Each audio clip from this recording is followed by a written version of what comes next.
مرحبا جميعا. شكرا على. Thank you for attending. My name is Hala Durubi, and the title of this session will be the long-term effects of the Arab Spring on Arab journalism and media, specifically the alternative media. Joining with me in the panel, a number of colleagues and journalists who have experience in the region. Lina Atallah.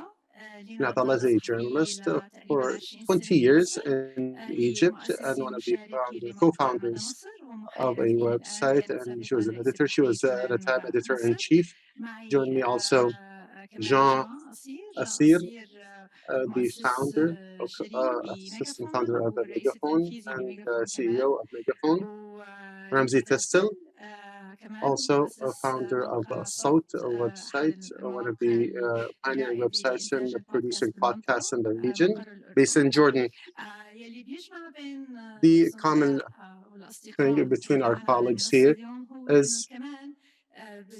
in the founding board of February institution, as we like it, is the home of independent media institutions in the region, and we aspire for openness and to know more of similar institutions in the region. Mada Masr, Al Jamhuriya, Megaphone, and Al Sawt. The relationship, allow me to start with the relationship of February. Why are we here to talk about the effects of the Arab Spring on journalism and media? The beginning of these institutions, which established February or February, were impacted or affected, whether directly during the Arab Spring or the waves which followed the Arab Spring. So as a beginning, we were a product, a direct product of the Arab Spring, and the continuation and the context which change year after year continue to relate to the Arab Spring. I'd just like to start with the panel today by raising a question to Lina. My question to Lina, hello. You and I were talking on the margins of the sweetness of the beginnings of the revolutions and the importance of the beginning moments. Allow me to go back, Lina, to the first moments of the founding of the February institution in 2016, after the Arab Spring, just by 5 years, and after the founding of Mada Masr, which was established in 2014. So my question to you, Lina, this moment or the beginning, can you tell us more about the context which created the need for openness or to initiatives farther than our geography? That's my first question. And the second question, at the current time, what is the meaning of this meeting, and does it have a relationship, or is it related to those beginnings or that moment? Thank you, Hala. I would like to start by the idea of setting our meeting in Cairo and saying that it was after the revolution. And I would like to think about this term when we go through a post-revolution or post the feeling of we took a grand step and now we are not sure what to do next, and also the idea of post and so this term as after or what happens next, etc. So February is related to this concept. When we met in Cairo for the first time in 2016, we met in February. We had not founded the institution yet, but we met at that month. And as you all know, I love February because it changes. It doesn't always have the same number of days. It could be different from one year to another. And when we met at that time, We tried to understand what could happen post that period, specifically in Cairo. We had a feeling as a group of journalists in Meda, says desertification, and we start to feel that we're not receiving much support from others. And at that moment, there are not too many people working in independent journalists, as we like to imagine it, without going through the details of independent journalism. There was a panel which spoke about this topic earlier today. So we had that feeling, and there was no harmony at that moment with us. So we felt that we should communicate with our colleagues who had the same idea, even if they were not working with us at the same location. And uh, our aspirations, whether politically or socially, actually crossed the borders of our country. So that was the moment when we began to know other colleagues going through the same work, but under the Syrian context or Palestinian or Sudanese or Lebanese context. And we began to invite them. And the general idea was there was no specific goal of establishing an institution at the beginning. The goal was just to break that feeling of isolation and to establish a new feeling of a group, which was very central, and to try to build a work, a political journalistic work, which was independent and based on the idea that we are building ourselves and we're trying to be sustainable and to create beautiful journalism, but without serious discussions of how to become better at our work. So indeed, there was something missing. So the argument we raised since then, whether through our unofficial meetings until we reached the meeting where we became an institutional gathering under a name and common or mutual projects. And so to say that we were comrades, it was a key pillar of our journalistic work. Thank you, Lena. My second question to Ramzi. رمزي انتوا بعتقد You, بصوت يعني قدرتوا this يعني الشباب يعني عمرهم the team صغير that you have there, most of them are بيشتغلوا young, بصوت who are working in Salt. يمكن في منهم ما Among اختبروا them, بأسد many people did not witness 2011 2011 or the Arab والعنصرية Spring, اللي just كنا or in the same way that we قبلها did or that بس أنا we هون experienced it. My question is more about استقطاب polarizing or مفهوم finding or attracting or finding على ناس people تشتغل who work وتبذل and produce منصة similar يلي صوت journalism, بتشتغل which Salt likes to تشتغل work on. Salt meaning ويمكن voice in English. النظر So على الايكو سيستم اذا if we could call it the ecosystem or the السياق اللي context نحن which we are بنشتغل working فيه under, what شو is اثر the effect or impact of 2011 عليهم 2011 on them اليوم today? وانا And I بعرف know يعني انا I am مدير the head مديرة of the academic الأكاديمية الليبية program in بفبراير نحن عم February or نعمل February, مبادرة لحتى and we have an ندرب initiative to train صحفيين journalists and ونشتغل work with معهم them وهذا الشيء اللي نحب انه نعمله in order for them to be able to write or publish things that we like to read. And some of them went back to work for SOT today. So my question is about the effect or impact of that moment on the labor market, and how do you deal with that in SOT when you search for talents? Many thanks to you. I am very pleased to be among you. And SOT, we could cover events or talk about different topics in a different way. We like not as news or more like storytelling, and therefore our work is a bit different than February or February. We work with journalists, but at the same time, work with journalists at times does not tell the story in the same way which SOT follows. It's more written, but in SOT, we like to tell it in a different way. We need different skills. And all of this, of course, makes a search what's inside and outside the journalism with the Fabriar network.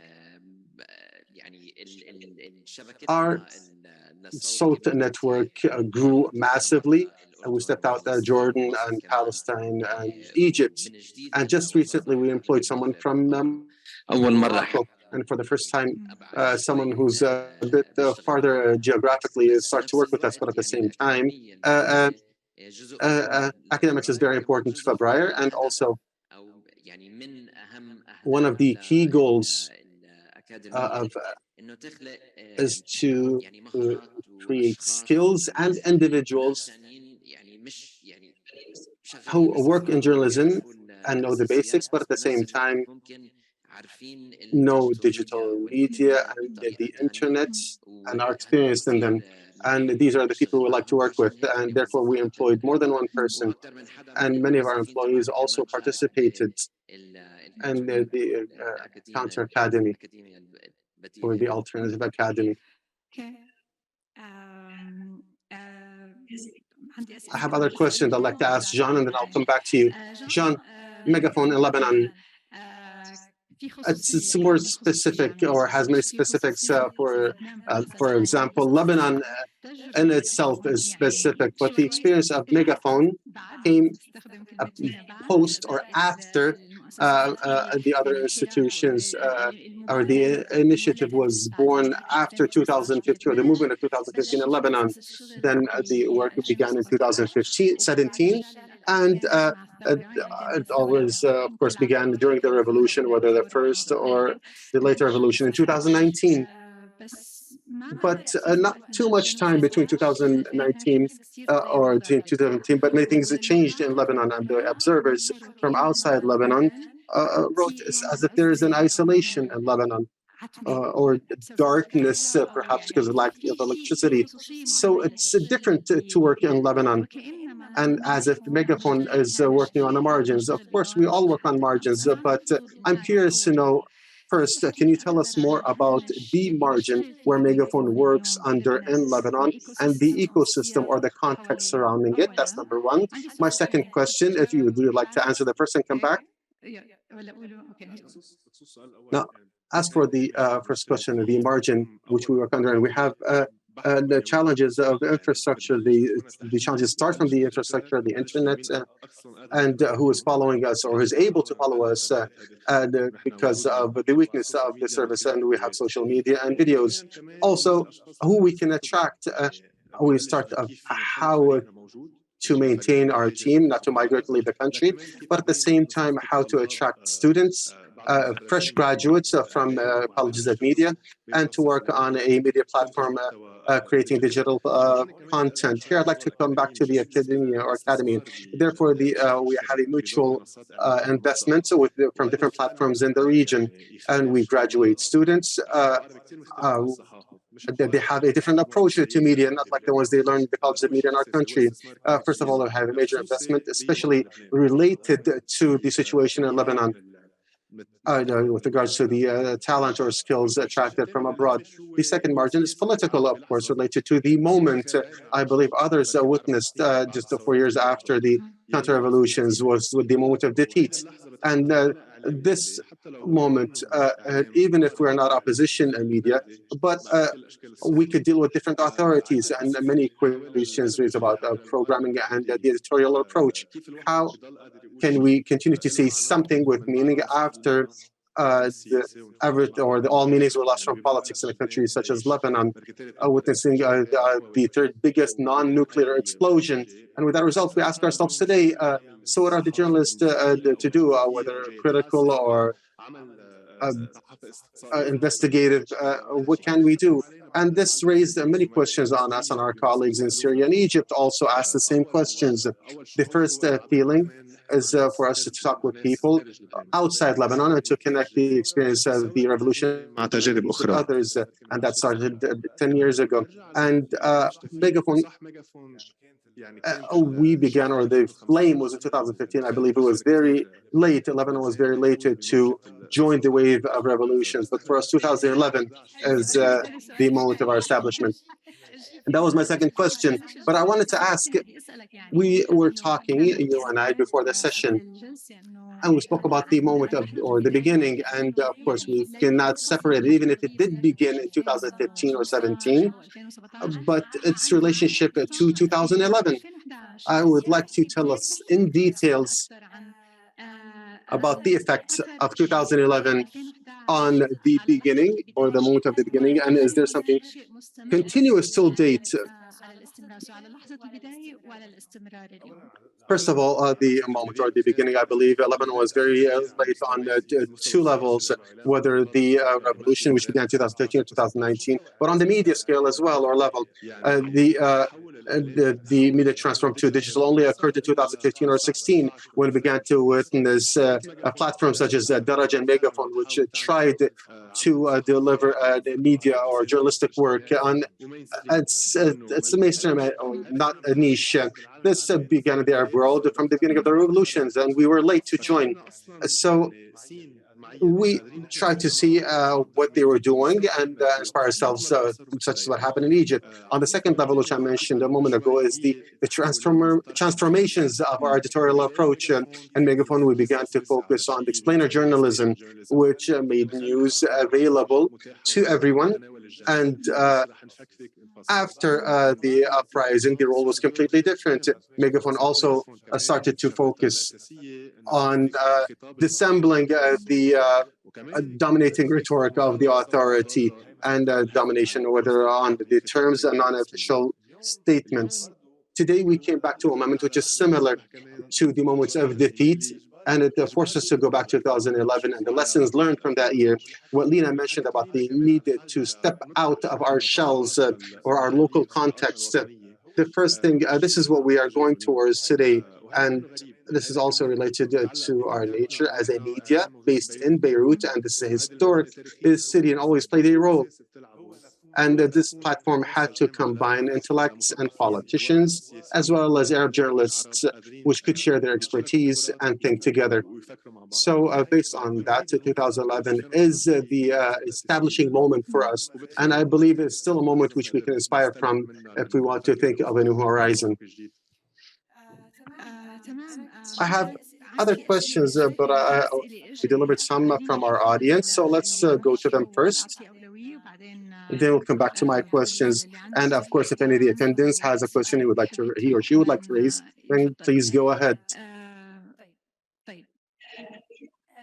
The Arab Spring it was a turning point and of some peoples against their dictatorships, but it was also a key of doors of human rights violations under the context of maintaining security and stability of countries. The question, why did not the results of the Arab Spring succeed on the people, such as they succeeded in their beginnings, and to maintain their gains represented and getting rid of the dictatorships?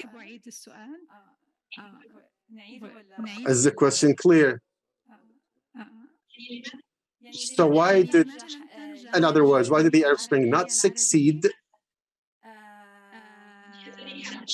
and or its effect would not succeed on the Arab peoples or the peoples of these countries?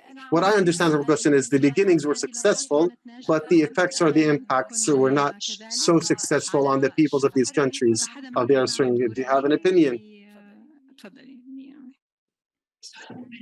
The question is from Mariam. The first thing we learned the past 10 years is that it's not about a revolution and everything changes afterwards, and the results are all gains or losses. We continuously work on not just to maintain the land where we can work in, for example, as journalists or independent journalists, but also we try all the time to expand our work. For me, the question is not why, but how. How can we continue our battle despite the differences in the situations and throughout the time, and how to maintain our position and expand our work despite the complications of the general situation of our work. So this is my attempt to answer the question. There's another question which I received from someone outside and asked me to raise it to you.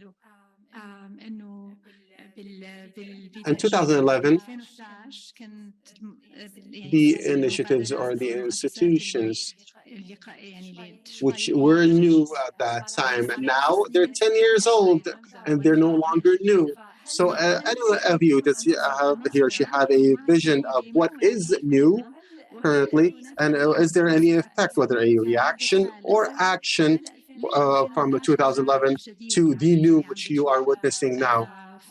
This is a question I received. If anyone would like to answer. We're talking about media. I believe we have a shorter experience, just 5 years. But what is new today is taking the shape of local media and a media tool, whether and creating content on Instagram and other social media, and they're related to their communities and the details. Usually, people are not aware of this means, and they try to politicize according to the margins. This is something we do not do, and it's also a reaction after the uprising. And this experience, or media experience, was generalized, and not just on individual pages of citizens, but any institution related to specific local matters. They tried to continue where perhaps we started. Just have a little time remaining. If anyone has a question, go ahead.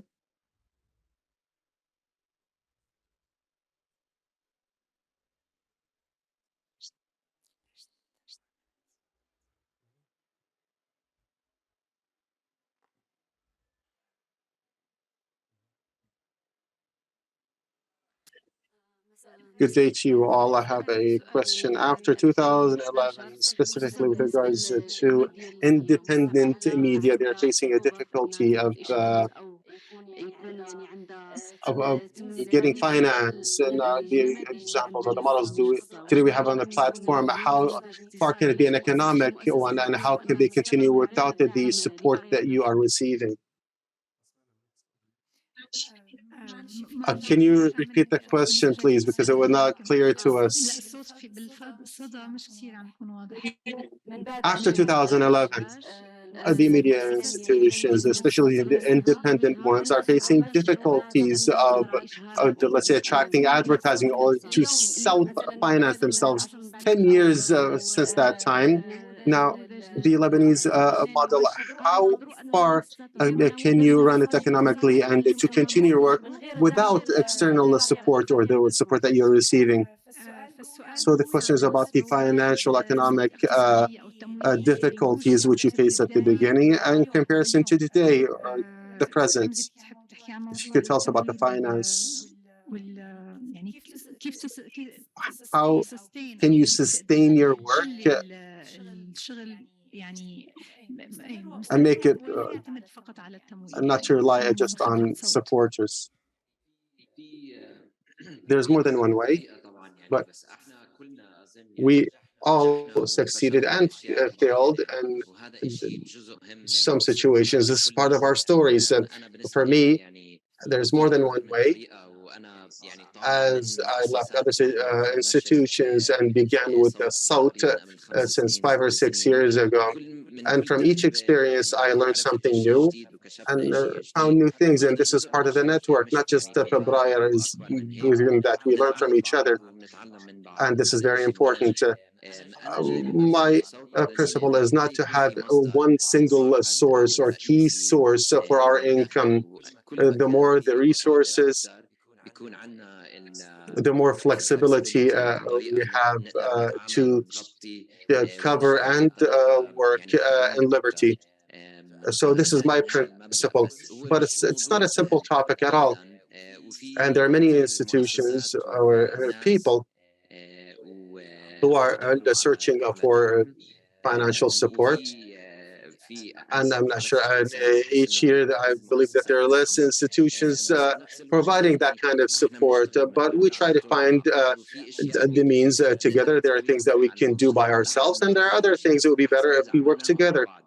And here comes the idea of Fabraya, because some things there is a common work and has the scalability and to become stronger together. And there are other things that perhaps we each have our own work. There's a question from Yusra talking about Yemen in specific, but we Commission in general. It said September 2022, Qais Said, the president of the country, issued a decree number 54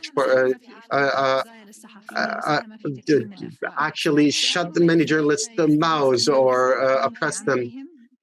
So how can we continue our work? She's asking about Tunisia, not Yemen.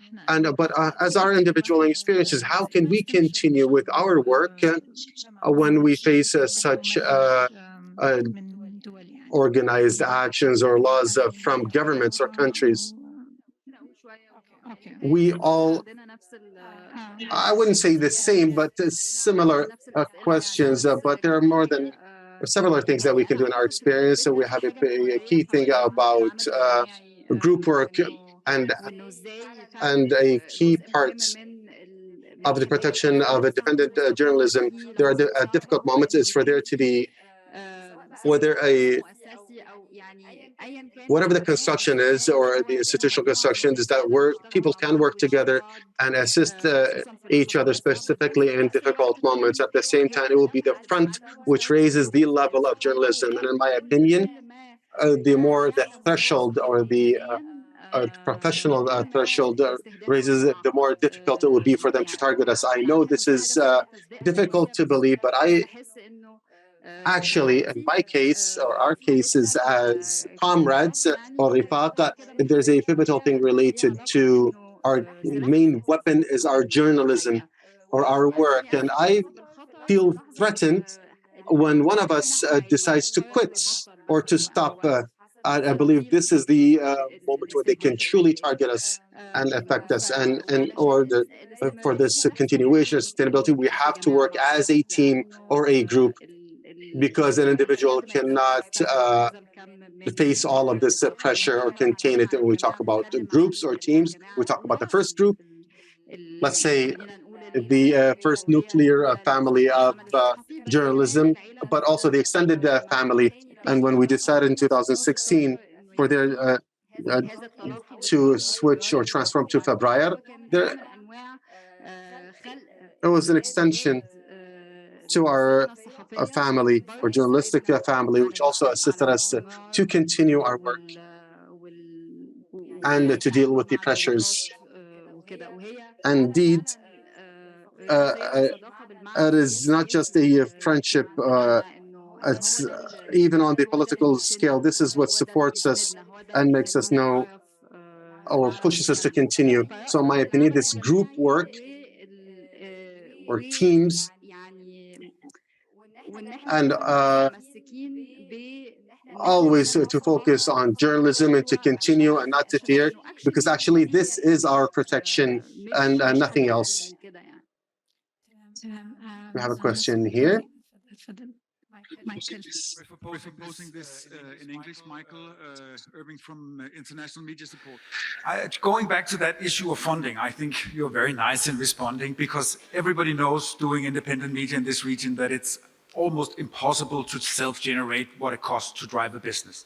Every independent media in this region constitutes maybe 15, 20, 30, 40 journalists that are actually struggling to get the next year's budget in place, right? So my question here, as you also, apart from fellow journalists around the Arab world, you also have some donors in the room. So what is your advice? What is your dream scenario in order to ensure some sort of stability for you, even growth possibilities, knowing well, at least that's my assumption, for the next decade or two, injections from outside is a dire necessity?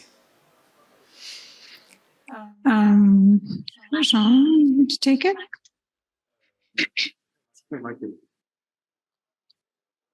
كان المشكله الاساسيه اللي كانت موجوده باطر هلا الو The key problem in financing which we faced, and the previous session was talking about financing independent media, not the millions of dollars from Qatar or Iran or Saudi Arabia to finance our media. But the idea is the main model was very funny. We're talking about very small grants, and there's no way they could finance just programs for a long period.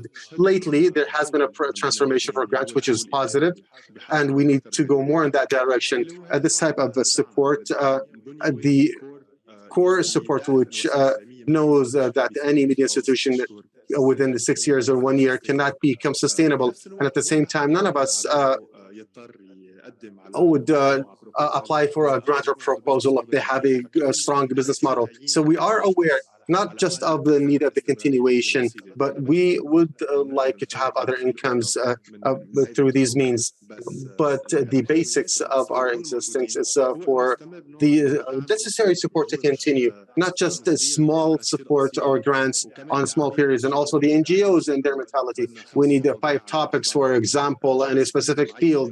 That's what they tell us. So this is not how journalism works. We need to interact with the current situations or incidents. So now some donors start to understand that this is how grants should work. Jean, thank you very much. I believe we are out of time. No? One more question. Okay. Hello. Mervet, a journalist from Tunisia and a PhD student. I will talk about after the Tunisian Revolution and the Arab Springs. In Tunisia, okay, but in Tunisia there is a desire to work in journalism, but there's a rejection by the editors-in-chief, specifically with regards to investigative journalism. This culture is not encouraged. There are journalists who found solutions to overcome the financial issues and how to finance their investigations. But there's an absence of investigative journalism culture in Tunisia. As I believe in the Arab world, there's a rejection by the editors-in-chief. And how can we overcome this problem to spread the culture of investigative journalism? If you could repeat that question. So it's how to overcome the issue of the editors-in-chief controlling of the investigative journalism, editors-in-chief, and also the directors or the managers. They do not allow journalists to have the desire to conduct investigations. Usually their proposals are rejected. So I would like to ask it this way: what is the healthy relationship between the editor-in-chief or the owner or in a media or journalism institutions to encourage and enable their workers to produce more investigations? In experience, would you like to start, or Ramzi or Lena?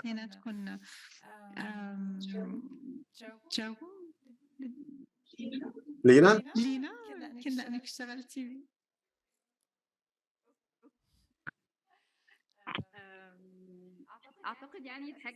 I believe the main question here is how to encourage investigative journalism.